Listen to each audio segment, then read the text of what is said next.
அல்லேலூயா.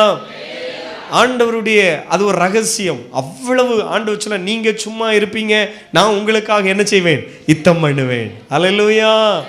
அதனாலே ஆண்டவருடைய சமூகத்தில் நேரத்தை அதிகமாக உட்கார்ந்துருக்கணும். ஏன்னா சமாதானம் முக்கியம், சந்தோஷம் முக்கியம். நான் ஆவியானவர் நேற்று ஜெபம் நினைச்சுல நினைக்கிற ஒரு வார்த்தை கொடுத்தாரு. நம்ம வீட்டில் இருக்கிற ஒவ்வொரு நபரும் எப்படிப்பட்டவர்கள், முக்கியமானவர்கள். அந்த வார்த்தையை ஒருக்கா கூட சொல்லுங்களேன். நம்ம வீட்டில் இருக்கிற ஒவ்வொருவரும் ரொம்ப முக்கியமானவங்க. ஆமென். அப்போ நம்ம ஜெபங்களில் இருக்கும் பொழுது கர்த்தர் அவர்கள் எல்லாரையும் விடுவிப்பார், அவர்கள் எல்லாரையும் பாதுகாப்பார். அவங்க ஒருவேளை இன்னும் கர்த்தருக்குள்ளே வராமல் இருக்கலாம், உங்கள் ஜெபம் அவர்களை தாங்கும். ஒரு ஆபிரகாம் நிமித்தம் கர்த்தர் யாரை காப்பாற்றினார், லோத்தை காப்பாற்றினார். நம்முடைய ஜெபங்கள் கண்டிப்பாக நம்முடைய பிள்ளைகளை சிலுவையாண்டை இழுக்கும். நம்முடைய ஜெபங்கள் கண்டிப்பாக உங்கள் புருஷனை சிலுவை அண்டைக்கு இழுக்கும். உங்கள் ஜெபம் கண்டிப்பாக உங்கள் மனைவியை சிலுவை அண்டைக்கு இழுக்கும். ஆமென். அப்போ பாருங்கள், இந்த பகுதியில் நாம் மறுபடியும் வந்துவிடுவோம். அங்கே அவர்கள் சொல்லுகிற ஒரு வார்த்தை என்னவென்று சொன்னால், அந்த திரும்ப திரும்ப 2 வார்த்தை வருகிறது. குடியிருந்தது போதும். அல்லவிட்ட இந்த ஊரில் குடியிருந்தது போதும், இந்த ஜனத்தோடு குடியிருந்தது போதும். இப்போ ட்ராவல் பண்ணுறாங்க, லக்கேஜ் எல்லாம் கட்டியாச்சு, ஸ்நாக்ஸ் எல்லாம் எடுத்தாச்சு, தண்ணியெல்லாம் எடுத்தாச்சு. ஏப்பா போதும், அடுத்தது ஒரு 2 மாதம் கழிச்சு திரும்ப வருவோங்கிற கதை, அதெல்லாம் 2வது. அல்லேலூயா. இப்போ இங்கேருந்து என்ன செய்கிறோம், கிளம்புற சில சகோதரர்கள் வெளிநாட்டுக்கு கிளம்புவாங்க. அப்போது அந்த நேரம் ஒருக்கா லேசாக அழுது எடுத்து, அப்படி எல்லாருக்கும் இல்லை, நமக்கு நல்ல சகோதரர்கள் நல்ல சகோதரிகள். சிலவங்கெல்லாம் எப்படி தெரியுமா, எப்பா இங்கே கிடந்து இதுகிட்ட கிடந்து, இங்கே வசனம் சொல்லுது, நான் சொல்லலை, வசனம் என்ன சொல்லுது, போதும் இங்கே கிடந்து அடியை பிடியை நடத்தி ஒரு 2 வருஷம் 1 வருஷம் பேசாமல் அங்கே போய் நின்றுட்டு என்ன செய்வோம். இந்த ஆட்கள் எப்படி தெரியுமா, எப்படியாவது பேக்கேஜ் பண்ணி என்ன செய்துருவோம். எப்பா என்ன 2 நாள் தான், நாளைக்கு தான். வசமாக அக்கா தகச்சிட்ட சொல்லுவாங்க, நில்லு நாளைக்கு போயிடுவார். அல்லேலூயா. அப்போ பாருங்க, போதும் போதும் அப்படிங்கிற நிலை வீட்டில் உள்ளவங்களுக்கு வந்துடுது, போகக்கூடிய ஆட்களுக்கும் வந்துடுது. ஆனாலும் ஏர்போர்ட்டில் போயிட்டு லேசாக ஒரு கண் கலங்கி கண்ணீர். நான் முதல்ல சொல்லிட்டேன், நம்ம சகோதரிகள்லாம் தங்கங்கள்லாம் ஒரு அல்லேலூயா சொல்லுங்களேன். பார்த்தீங்களா, அல்லேலூயாவே சொல்லலை. அப்போ சோத்திரம், கர்த்தர் நல்லவன். அப்போ நம்முடைய விஷயத்துக்கு வந்துடும்.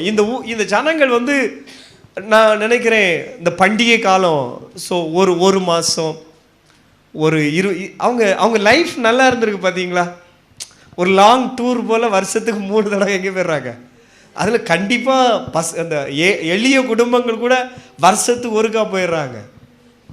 நம்ம இந்த காலகட்டத்தில் பார்த்தா நம்ம எப்படியாவது கஷ்டப்பட்டு அடுத்தது 1 சென்ட் இடம் எப்படியா வாங்கணும், 2 சென்ட் இடம் வாங்கணும், மேலே ஒன்று வீடை கட்டணும், அடுத்து ஒரு வண்டியை வாங்கணும். இப்படி தான் வாழ்க்கையை போராடிட்டு இருக்கிறோம்.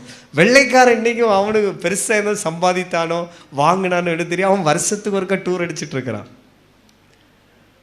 நம்ம ஊர்களெல்லாம் பார்க்கச்சுன்னா அங்கங்கே வெள்ளைக்காரன் வர்றானா, சைக்கிளில் வர்றான், பைக்கில் வர்றான், காரில் வர்றான். அதனால் நீங்களும் பிளான் பண்ணுங்க. அல்லேலூயா.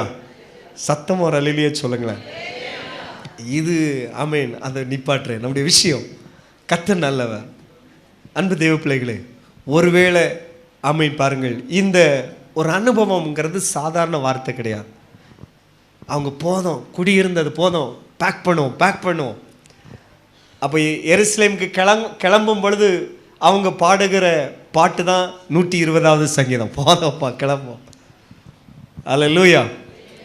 இப்போ நேரம் என்ன செய்கிறாங்க அப்படின்னா, எருசலேமில் உள்ள மலைக்கு பக்கத்தில் வந்துடுறாங்க. இவங்க வழியில் வீண் பேச்சு பேசக்கூடாது அப்படிங்கிறதுக்காக தான் 121வது சங்கீதம். எல்லாம் சேர்ந்து ஒருக்க அறிக்கை பண்ணிடுவோமா? எனக்கு ஒத்தாசை வரும் பர்வதத்துக்கு நேராக என் கண்களை. அப்போ இதை நம்ம உட்கார்ந்து சொல்கிறோம். அவங்க எப்படி சொல்கிறாங்க? அதை எருசலேம்ங்கிறது மலையால் சூழப்பட்ட தேசம். எருசலேம் எப்படிப்பட்ட தேசம்? ஃபுல்லாக மலை. ஏதாவது மலை பிரதேசத்துக்கு நம்ம ஆவலாக போவோம். ஏன்னா நம்ம இருக்கிறது எப்படிப்பட்ட இடம்? சமவெளி. மலையில் இருக்கிறவங்க நம்ம ஊரை பார்த்தா அவங்க இன்னும் ஈஸியாக இருக்குது வண்டி ஓட்டுறதுக்கு, நேராக போடலாம் அப்படின்னு சமுட்டி வர்றாங்க. கேரளா வண்டியெல்லாம் அதான் இங்கே வரைச்சில சமுட்டி எங்கேயாவது என்ன செய்யும், 2 பக்கமும் கேஎல் நம்பர் நம்ம டிஸ்ட்ரிக்டில் ஒதுங்காத இடம் இல்லை. இப்போவும் இன்னைக்கு 2 நாளாக ஒன்று ஒழுதி கிடக்கு அப்படி விஷயம். அப்போ பாருங்கள், மலையால் ஆனப்பட்ட அந்த தேசம் அது வந்து மூச்சு வாங்கும், கஷ்டமாக இருக்கும். அப்போ தான் இவங்க பாட்டு பாடுறாங்க. ஆமீன். எனக்கு ஒத்தாசை வரும் பர்வதங்களுக்கு நேராக என் கண்களை ஏறெடுப்பேன். என்ன ராகத்தில் பாடினாங்கன்னு தெரியல. அல்லேலூயா. ஆராதனை வேளை நம்ம ஒரு ராகத்தில் பாட்டு பாடணும். எனக்கு ஒத்தாசை வரும் பர்வதம். கையை தட்டி பாடுமா. என் கண்களை ஏறெடு. எல்லாரும் சொல்லுங்கம்மா. எனக்கு ஒத்தாசை. இந்த உலகம் ரொம்ப கடினமா உங்களுக்கு இருக்குதா? ஆமென். அல்லேலூயா, அல்லேலூயா, அல்லேலூயா, ஆமென். அப்போ இந்த மலையில போடச்சுல பாட்டு பாடுறாங்க. இந்த பாட்டை பாடி பாடி போறாங்க. ஆமென். அல்லேலூயா. நம்ம பரம எருசலேமுக்கு நேராய் பிரயாணம் பண்ணுகிற பிரயாணிகள் நீங்களும் நானும். அல்லேலூயா. பரம எருசலேமே அப்படின்னு ஒரு அழகான பாட்டு உண்டு. அது சீக்கிரம் வந்து என்ன செய்ய போகிறது? இறங்க போகிறது. அப்போ அதுக்கு நேராக பிரயாணப்படுகிற நீங்களும் நானும். ஆமீன். ஒவ்வொரு நாளும் வேத வசனத்தை. இந்த வாழ்க்கை உங்களுக்கு கடினமாக இருக்கிறதா, நெருக்கமாக இருக்கிறதா? மனிதனுடைய நெருக்கம், ஏதாவது பிசாசனுடைய போராட்டங்கள் வாழ்க்கையில் இருக்கிறதா? நீங்கள் விசுவாசத்தோடு பாடுங்க, விசுவாசத்தோடு அதிகமாக வசனங்களை அறிக்கை பண்ணுங்க. எனக்கு ஒத்தாசை வரும் பர்வதத்துக்கு நேராக என் கண்களை நான் ஏறெடுக்கிறேன். வானத்தையும் பூமியும் உண்டாக்கின கர்த்தரிடத்திலிருந்து எனக்கு. அப்போ அவங்க எருசலேம் தேவாலயத்துக்கு போகும்பொழுது என்னது பாடிட்டே போனாங்க சொல்லுங்க? எந்த பாட்டு? சத்தமா. இது போதும். ஆமீன். அப்போ நம்மளும் தேவாலயத்துக்கு வரச்சல, சர்ச்சுக்கு வரச்சல, ஆமீன், பாருங்கள் என்ன செய்யிட்டே வரணும்? என்ன பாட்டு பாடணும்? எனக்கு ஒத்தாசை வரும் பர்வதங்களுக்கு நேராக நான் ஓடோடி போறேன். வானத்தையும் உண்டாக்கி பூமியை உண்டாக்கின கர்த்தரிடத்திலிருந்து எனக்கு என்னது வரும்? பைபிள் சொல்லுகிறது, தேவாலயத்துக்கு போகும்பொழுது உன் நடையை என்ன செய்? காத்துக்கொள். எங்கேயும் கால் நின்றக்கூடாது. அப்போ வலது பக்கம் இடது பக்கம் என்ன செய்யக்கூடாது? பார்க்கக்கூடாது. வழியில் வேற எதையும் கதையை பேசிட்டு வந்து சமாதானம் கட்டு இருக்கக்கூடாது. இங்கே வந்திருந்தவர், ஐயோ அவங்கள பற்றி இவங்கள்ட்ட இப்படி சொல்லிட்டேனே, இவங்களை பற்றி இவங்க இப்படி, அதுக்கு இந்த வம்பு வேண்டான்னு தான் என்ன செய்யிட்டு வரணும்னா ஸ்தோத்திரம் பண்ணிகிட்டே வரணும். ஆமென். சொல்லுங்கள், என்ன செய்யிட்டே வரணும்? விசுவாச பிள்ளைகள் அதிகமாக ஸ்தோத்திரம் பண்ணிட்டு எந்த தெரு வழியை அதிகமாக நடந்து வர்றீங்களோ அந்த தெருவிலெல்லாம் சிலர் கூட கர்த்தரை சேவிக்கிறவர்கள் எழும்புவார்கள். எத்தனை பேர் ஆமென் சொல்கிறீங்க?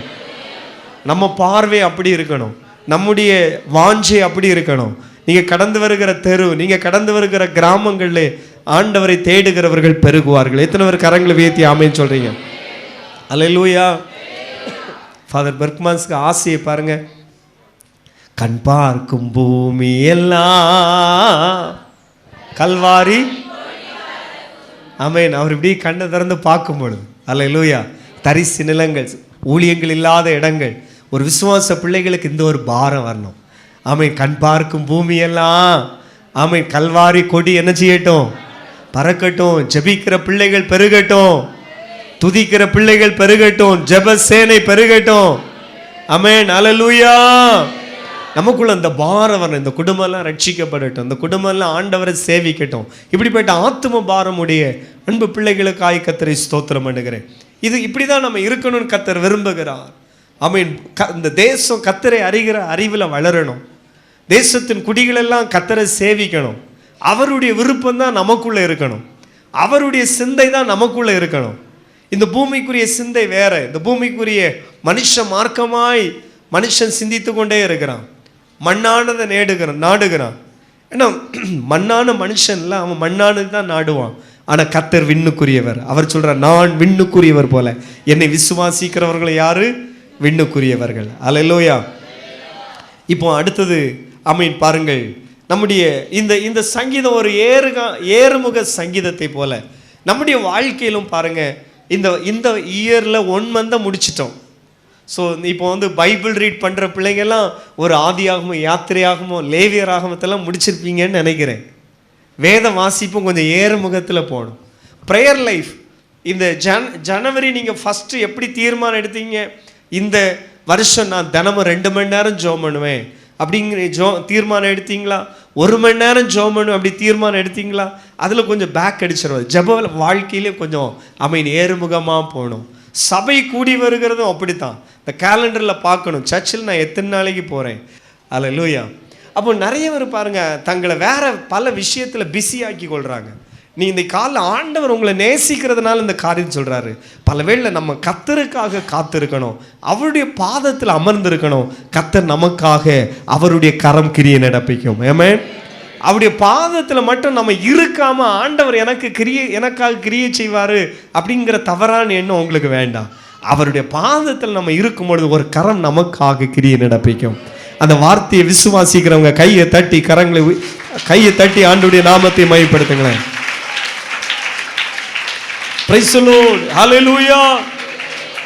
ஆமென். பாருங்கள், என்ன ஒரு சங்கீதத்தை பார்த்துட்டு நம்ம முடிச்சிருவோம்.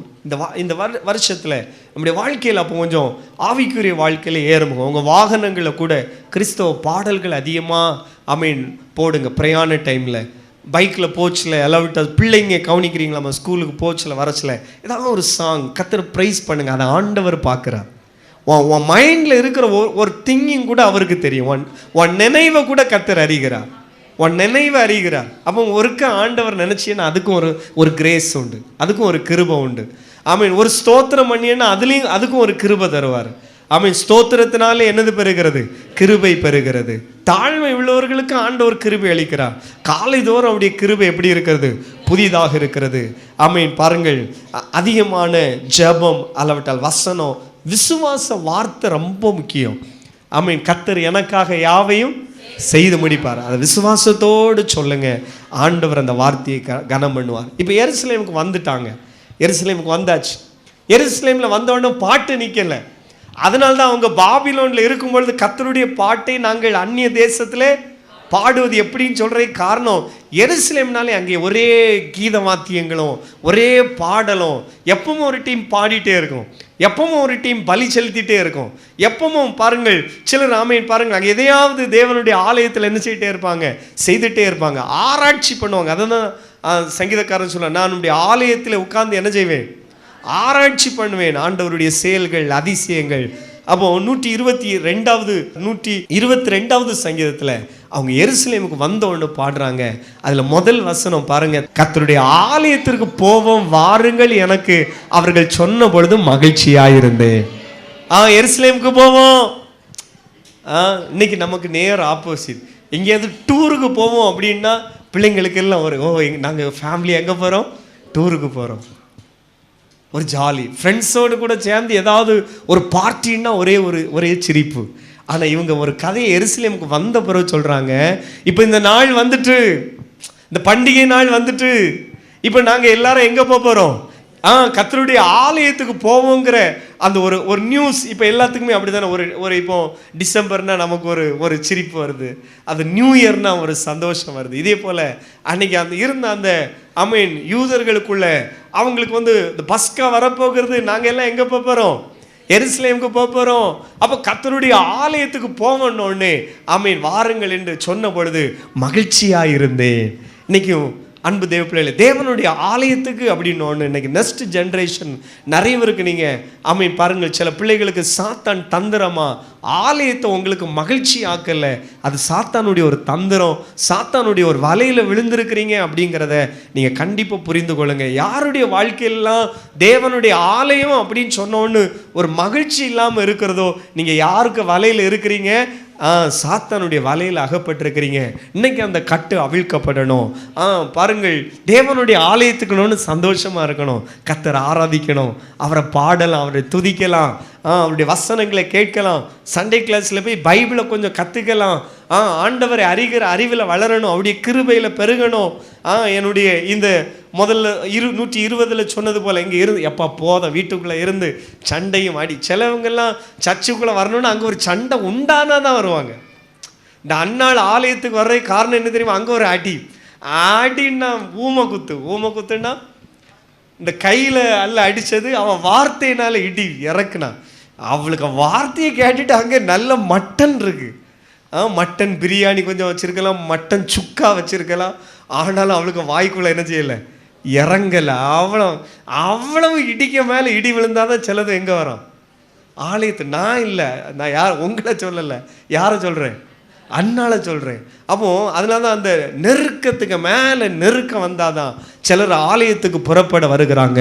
இன்றைக்கும் தேவனுடைய வார்த்தையை கேட்கிற அன்பு தெய்வ பிள்ளைகளே, ஆமென், கர்த்தருடைய வசனம் சொல்லுகிற இந்த வார்த்தைக்கு ஆமென் உங்களை அர்ப்பணிங்க. தேவனுடைய ஆலயத்துக்கு போவனோடனே ஆமென் அவருக்கு எப்படி இருந்தது? உங்களுக்கு யாருக்காவது ஆண்டவருடைய ஆலயம் கசப்பாக இருக்கா? ரொம்ப எச்சரிக்கை. அதுவும் சிலவங்களெல்லாம் விட்டுருவார். ஆனால் கர்த்தருக்கு உன்னை குறித்து தேவனுக்கு ஒரு நோக்கம், ஒரு திட்டம், தாயின் கருவிலே உன்னை தெரிந்து கொண்டுட்டாருன்னு நினச்சிங்க, நீ எங்கேயும் போக முடியாது. இன்றைக்கி ஞானஸ்நானம் எடுக்கிற ஒரு பிள்ளைக்கு மேலே கையை வைத்தோடனே ஆண்டவர் சொன்னார், உன்னை தாயின் கருவில் இருக்கும் பொழுதே கர்த்தர் என்ன செய்தார்? தெரிந்து கொண்டாருன்னு. அப்போது சிலர்லாம் நீங்கள் தேவனால் தெரிந்து கொள்ளப்பட்ட ஒரு பாத்திரம்னு நினச்சிடுங்க, எங்கேயும் போட முடியாது. அது தாவீது அனுபவமாக சொல்கிறது. நான் அதிகாலை எழும்பி, அதிகாலை செட்டைன்னா கொஞ்சம் வேகமாக போவோம். சமுத்திரத்துக்கு அந்த பக்கம் ஒரு தீவில் போனாலும் அங்கேயும் ஆண்டுடைய கரம் வந்து உன்னை பிடிக்கும். சில தம்பிங்கெல்லாம் சொல்லலாம், எப்போ அந்த +2 முடிக்கவர் தான் வசமாக எங்கேயாவது போயிடணும், வசமாக அங்கேயும் கர்த்தருடைய கரம் உன்னை விடாது, அந்த பிடிக்கும். பக்கத்தில் 2 பேருக்கு கையை பிடிச்சு சொல்லுங்க, அங்கும் வந்து கர்த்தருடைய கரம் உன்னை பிடிக்கும். அல்லேலூயா. சிலவங்க நினைக்க எப்பா பறந்துடலாம், நடக்காது. அங்கேயும் கர்த்தருடைய கரம் வந்து உன்னை என்ன செய்யும்? நீ நினைக்கல இந்த பாஸ்டருக்கு தப்பிடலாம். இல்லை இல்லை, அங்கே பெரிய பாஸ்டர் இருப்பார். அல்லேலூயா. நம்மெல்லாம் சிலதெல்லாம் கண்டும் காணாமல் விட்டுருவோம், ஆனால் அவர் விடமாட்டார். இயேசு ஒன்று என்ன செய்ய மாட்டார்? விடமாட்டாரே. ஏன்னா உங்களை எல்லாம் ஆண்டவருக்கு கையில் விட்டாச்சு. அப்போஸ்தலனாகிய பவுல் சொல்லுகிறார், அவருடைய கரத்திலே நான் கொடுக்கிறதை அவர் அந்நாள் வரை என்ன செய்கிறவர்? காக்க. ஆமென், அல்லேலூயா.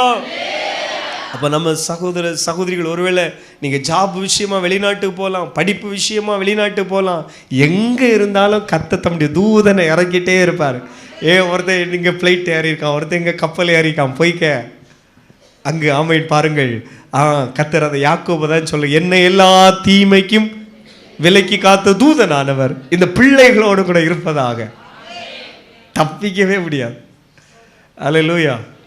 ஏதாவது எஸ்கார்டா ஒரு ஆளை போட்டால் கூட நம்ம வசமாக கண்ணை தப்பி நம்ம தான் இந்த எப்படிப்பட்ட டீச்சர்ஸுக்கே என்ன செய்கிறோம்? டிமிக்கி கொடுக்குற ஆட்கள். எவ்வளவு திறமையான பாருங்கள், சில செக்யூரிட்டியுமே கடந்து நம்ம எல்லா வேலைகளையும் செய்திருவோம். ஆனால் கர்த்தருடைய தூதனுக்கு என்ன செய்ய முடியாது? டிமிக்கி கொடுக்க முடியாது. அவர் ரொம்ப திறமையான ஆள். அல்லேலூயா. அடுத்தது நம்ம என்ன யோசிக்கிறோங்கிறதே அவருக்கு தெரியும். நம்ம என்ன பிளான் போட போகிறோம், அடுத்த வாரம் என்ன நம்ம என்ன யோசிச்சிருக்க மாட்டோம். இப்படி எல்லாம் இவன் பிளான் போடுறான் அப்படின்னு கர்த்தர் தெரியும். அதனால் நம்முடைய வழியை வாய்க்க பண்ணுகிற கர்த்தர் நம்முடைய லைஃப் ஆண்டுடைய கரத்தில் நாம் தாழ்த்தி கொடுக்கணும். ஆமென். அப்போ பாருங்கள் வேகமாய், அப்போ தேவாலயத்துக்கு மேலே வாஞ்சை யாருக்கும் குறைந்து விடக்கூடாது. பிள்ளைங்க நல்லா கவனிங்கம்மா, பைபிள் படிக்கிறதுல, ஜெபம் பண்ணுறதுல இந்த வாஞ்சை குறைந்து விடக்கூடாது. இதுதான் வாழ்வு. இன்றைக்கி நிறைய வர மொபைல் வந்து அடிக்ட் ஆக்கி வச்சுருக்குது. நீங்கள் நல்லா புரிஞ்சுக்கணும். இந்த மொபைலில் அடிக்கடி சைலண்ட் பண்ணி போடுங்க, அப்படி பழகுங்களேன். நமக்கு யார் நம்ம ட்ரம்பாக ஃபோன் பண்ண போகிறாரு, ஹலோ எப்படி இருக்கான்னு விசாரிக்க போகிறாரு. பிள்ளைங்க கவனிக்குதா? யார் ஃபோன் பண்ணிடுவா? என்னைக்கும் பேசுகிற அதே ஃப்ரெண்டு தான். ஹாய், சாப்பிட்டியா, எடுத்தியா, நாளைக்கு ஸ்கூலுக்கு வருவியா? நான் என்ன செய்ய மாட்டேன், வரமாட்டேன். இதுதான் என்ன மாமூலாக உள்ள சில மெசேஜ் தான் வரும். என்ன புதுசாக பார்க்க போகிறீங்க? உனக்கு ஏதாவது ஜாப் செட் ஆச்சா? நான் ஜாப்பில் ஏறிட்டேன், இன்னும் ஹாய் பாய் இவ்வளோ தான் வரும். அதனால் அதை சும்மா சைலண்டில் போடுங்க. ஆண்டவர் ஒன்றை பார்க்கணும், அவர் ஒன்றை டேக்கப் பண்ணணும், உயர்த்தணும். கர்த்தர் என்னை உயர்த்தணும், கர்த்தர் எனக்கு ஏதாவது செய்யணுங்கிறவங்க இந்த மொபைல்லாம் கொஞ்சம் அடிக்கடி சைலண்ட் போட்டுட்டு பைபிள் எடுத்து ஒரு வைராக்கியமாக வாசிங்க. ஆமென். நீங்கள் வேதத்தை வாசிக்கிறது ஆண்டவர் பார்க்குறார். அதனால் தேவாலயத்துக்கு மேலே வாஞ்சை. ஆமென். முடிச்சிருவோம். 6வது வசனத்துக்கு வந்துடும். என்ன 3 வசனம் தான். ஆமென். 6வது வசனத்தில் பாருங்க, ஒரு ஜெப குறிப்பு. அப்போ எருசலேமுடைய சமாதானத்துக்காக வேண்டிக் கொள்ளுங்கள். எப்படிப்பட்ட சுகித்து வாழ்கிற வாழ்க்கை. எருசலேமை யாரு நேசிக்கிறாங்களோ, இன்னைக்கு சபையை யார் ரொம்ப நேசிக்கிறாங்களோ, எந்த ஒரு சகோதரன், எந்த ஒரு சகோதரி, எந்த ஒரு ஃபேமிலி சர்ச்சை நல்லா நேசிக்கிறாங்களோ அவங்களுக்கு வருகிற பிளஸ்ஸிங் என்ன தெரியுமா? அடுத்த வசனம் தான். உன் அலங்கத்திற்குள்ளே, உன் அரண்மனைக்குள்ளே. ஆமென். ஏன்னா அந்த அந்த அந்த இந்த ராஜாக்கள் பாருங்கள் இவைகள் அதிகமாக வாசிப்பாங்க. அதனால் அங்கே வர்ற கிங்ஸ் ராஜாக்கள்லாம் நீ இந்த எருசலேமுடைய வாழ்வை விரும்பு, இதை மெயின்டெனன்ஸ் பண்ணு. புரியுதா?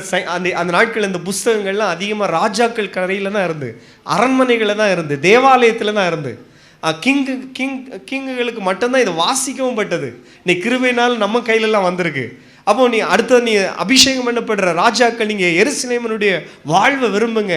இன்னைக்கு நம்மளை ராஜாக்களாய் ஆசாரியர்களாய் கர்த்தர் பிரித்தெடுத்து வைத்திருக்கிறார். நம்மளை ஆண்டவர் வெளியேறப்பட்ட இரத்தத்தால் மீட்கப்பட்டிருக்கிறார். நம்ம கூடி வருகிற சர்ச் சபை நல்லா இருக்கணும். இந்த ஒரு எண்ணம் 100% எந்த ஒரு விசுவாசிக்குள்ளெல்லாம் இருக்கிறதோ உங்கள் வீட்டுக்குள்ளே பாருங்கள், உங்கள் காம்பவுண்டுக்குள்ளே சமாதானமும் உங்கள் வீட்டுக்குள்ளே சுகமும் இருக்கும். இந்த ரெண்டும் அங்கே தட்டுப்பாடு படுதுன்னா எங்கேயோ முதல் உலையில் பிரச்சனை என்னது? எருசலேமுடைய வாழ்வை நீங்கள் என்ன விரும்பலை? சர்ச் நல்லா இருக்கணும். இந்த சர்ச் எப்படி இருக்கணும்? ஆசீர்வாதமாக இருக்கணும். எங்களுடைய சர்ச் ஆசீர்வாதமாக இருக்கணும். இங்கே அப்படி பார்க்கணும், பாஸ்டர் ஆசீர்வாதமாக இருக்கணும், எங்கள் பாடுற பிள்ளைங்க ஆசீர்வாதமாக இருக்கணும், ஊழியத்தில் யாரையெல்லாம் கொஞ்சம் ஈடுபடுகிறாங்களோ இவங்கெல்லாம் நல்லா இருக்கணும். இன்னைக்கு நீங்களும் நானும் தான் தேவனுடைய ஆலயம். நம்ம கூடி வருகிற இந்த இடம் தேவன் நமக்கு ஒரு எருசலேமாக தந்திருக்கிறார். என்னுடைய வாழ்வை விரும்பணும், இது இன்னும் பெருசாகணும், இது இன்னும் நல்லா இருக்கணும். இதுக்கு ஒரு என்னெல்லாம் நம்ம பார்க்குறோமோ இது எல்லாம் வந்தால் நல்லா இருக்கும். நான் பாருங்கள், ஏனோ ஆண்டவர் எங்கே அப்படி தான் வச்சுருக்காரு. என்ன ஒரு ஊழியத்துக்கு போனாலும், என்ன ஒரு சர்ச்சி போனாலும் பாருங்கள், இவங்களுக்கு இந்த இடம் கிடைச்சா நல்லா இருக்குமே. இடையில ஒரு பாஸ்டரை பார்த்து சொன்னேன், இந்த ரப்பர் தோட்டம் உங்களுக்கு கிடைச்சா நல்லா இருக்கும் உங்கள் நல்ல மனநிலைக்கு அப்படின்னு. ஒரு அல்லேலூயா சொல்லுங்களேன். ஏன்னா எந்த மீட்டிங்னாலும் அவர் ஒரு நான் ஸ்டாப் வச்சிடுங்கம்பார். பொதுவான மீட்டிங் எதுவாக இருந்தாலும் சிலவங்க முடியாதுமாங்க. நம்ம ஏன் நிறைய காரியத்துக்கு முடியாது அப்படிங்கிறோன்னா நமக்கு இட வசதி இல்லாத ஒரே காரணத்துக்கு. ஆனாலும் கூடுமான மட்டும் செய்ய நான் சொல்கிற விஷயம், வாழ்வை விரும்பணும். எதுக்கு வாழ்வை விரும்பணும்? அதுக்கு வருகிற ஆசீர்வாதம் தான் பாருங்க, சுகித்திருப்பார்கள் கீழே சொல்லப்பட்டிருக்கிறது. பாருங்கள், உன் அலங்கத்திற்கு நம்ம இதை போட்டு ஒரே ஜபமாகும், ஆண்டவரே நீ எருசலேமுடைய வாழ்வை விரும்பாம இந்த ரெண்டு ஆசீர்வாதமும் வராது. நான் சொல்லலை, கர்த்தருடைய வசனம் சொல்லுகிறது. அல்லேலூயா. கை அசைச்சு ஒரு அல்லேலூயா சொல்லுங்களேன் நல்ல சத்தமா. பக்கத்தில் இருக்கிறவருக்கு ஆளுக்கு 2 பேருக்கு கையை பிடி சொல்லுங்க, சபையினுடைய வளர்ச்சியை விரும்புங்க. சபை வாழ்ந்திருக்கணும், வளரணும்னு விரும்புங்க.